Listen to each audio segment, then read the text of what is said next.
Thank you for giving me blood. Thank you for giving me blood. Thank you for saving my life. Give blood to the Red Cross and change a life, starting with your own. I'm Ebong. I'm Sonya. And I'm Kate, and today we are dishing with you from Churchkey, located at 1337 14th Street Northwest. Come here for 500 different types of beer. And our guest today is Wayne Manigo, who is a comedy entrepreneur. I've never heard of that before. So what does a comedy entrepreneur do? Well, one of the things I've done is I've taken the free comedy that we have available, got my name into the comedy game, and then introduced other businesses to getting more comedy in. So by starting something free where everyone can participate, I kind of set up an offspring for other things I wanted to do. This has worked so well that I'm actually opening a comedy club next month. Okay, so like a teaser. So you tease people not in a bad way, but that's Right, in no. a business sense. You tease people by giving them a little bit of content, a little bit of comedy, and getting them in there and actually showing them how you can generate money. Exactly, and at the same time, I'm bringing some of the best comedians from the road and some of the best local comedians so that we have a place to network as well. So the audience is really getting free comedy that they would normally pay $20, $30 to see. Okay. Well, that's funny because usually you say that the only thing you don't have to pay for in life is laughter. So it's kind of one of those things you would, not maybe a comedy show. Because you laugh at yourself, But like you me. should be making everybody laugh all the time if you're a comedy entrepreneur. I make my mom laugh. She's like, thank God you got a W-2. It's starting to pay off. Now, I'm sure my mom says the same thing. the traditional comedy setup is sort of like the comedian with a microphone and a chair in front of the brick wall. So you're making the venue something different, or is it this traditional stage that you're putting people on? When we started initially, we took a room that was empty, and we normally go to a bar on a slow night and say, hey, you've got 0 customers. We can bring you X amount of customers, and as long as you let us have a comedy show. And so far, we've done it with the first part's recessions. We have Comedy Times 10. We feature 10 different 10 different comedians every week. So you can go 4 times in the same month and see 40 different comedians. Wow. And now we've got the new room opening in Bethesda. That's called Belly Laughs in Bethesda. What do audiences think is funny? What do you guys talk about that's funny?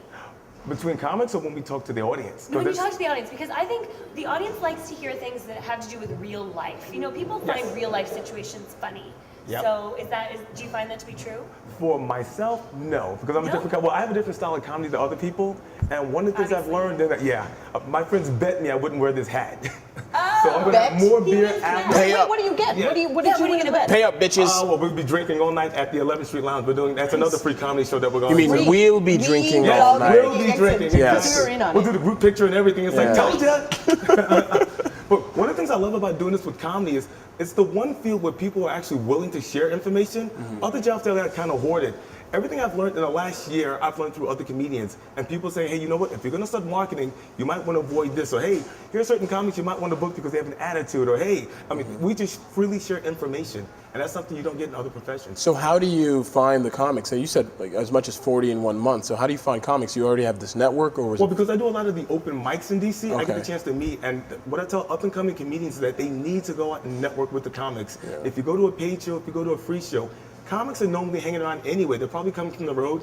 Yes, they want to talk to you. Yes, they want to pick your brain.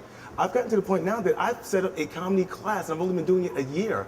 And it's a 2-part class. Part 1, my experience in marketing and comedy, how I got this fast. And Part 2, I'm bringing in headliners who will teach you how to write jokes, how to set up, how to work the crowd, and you get to audition some of that material. When did you realize you were funny? When my mother started laughing. Mom is the Is your tougher mother one. in your Is your mother the butt of a couple of jokes in your set? No, because I'm still afraid of her. She stays in shape just to chase me down and beat me. Well, smart man, smart man. I was gonna say I started out actually I did stand up years ago when I used to live in Buffalo. Yeah, I live in Buffalo, New York. I used to do the open mic night. I go to open mic night. I used to write a lot. I used to write back then, and it was exactly what you just said. And so after a few times of doing this, the club I was at actually wanted me to come back. I started doing more open mic nights. I started doing opening for local acts. And after that, I moved to the DC area, and I stopped completely. for Now no reason. he needs I am people. booking comedians. Booking Exactly. comedians There is a lot of now. comedy. No, that's why I didn't want to bring it up because I don't want to do it anymore. But Here's my card. Wait. But I love comedy. I'm a huge fan of comedians. Well, the big thing about comedy that people have to realize that if you're going to make a commitment, you have to stick with it because it will take you between 5 and 10 years before you consider to be a comedian by trade. So people may go do it for a year. We got lives and families, and sometimes you might not get that commitment you want to. But if you stick with it long enough, it will eventually pay off. And you probably need that time to create the persona and your style. Yes, right? Not exactly. To just sort of Developing steal your own someone's- voice is what they call it in comedy. So, and I'm still doing that. But within a year, I've been fortunate enough to ask people, be honest with me. Am I funny? What do I need to fix? And you need people to give you the honest feedback, not your friends, other people in the industry that you respect. Where can we find these free events that you're doing? I've got them all listed on WayneManComedy.com. But for example, Monday night we have the 11th Street Lounge. We have the Looking Glass We're Lounge. gonna go drinking. Yes, of course. Yes. Tuesday night we have it at Solly's on 11th and U. Wednesday night we have Comedy Times 10. Wow. Thursday night we have, and Wednesday we also have Tom Toms as well. Tom Toms is excellent. And that's where you find like a lot of the up and coming comics, and every now and again a guest comic will make an appearance there. Really? So you'll get free comedy there. Friday we have Sabara's, and I missed the Thursday one. Someone's gonna kill me. Maybe Churchkey. Any possibilities to go to Churchkey in the future? Absolutely, Like, we'll try absolutely. anything. Of course. Who are the funniest comedians to you? Who do you like to listen to? Or Well, Richard which- Pryor will always be an all-time favorite of mine. On the local scene, we've got Seton Smith, we've got Will Hessler, we've got, I mean, there's just so many guys that you keep meeting and you learn from that it's just, I mean, Clay Miles is my idol. He kind of gave me a book and said, if you want to study comedy, this is what you need. And that book was by Judy Carter. It's called The Comedy Bible, and every comedian starts with that book.